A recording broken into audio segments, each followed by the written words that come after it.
Good evening, everybody. It's September 3rd, 2022, and I'm doing a little video here as to why this cutting on the right is wilting.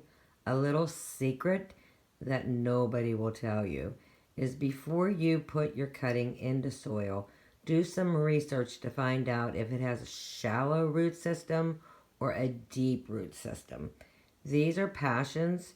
They have a shallow root system.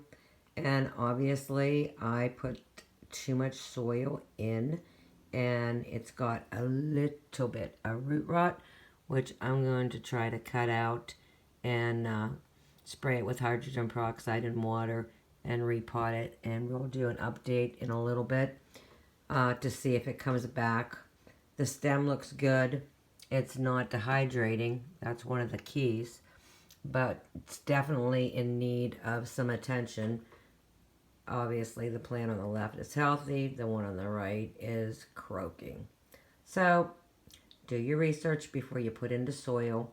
Some plants need very little soil, and some plants need a lot, depending on the root system. Hope this helps you.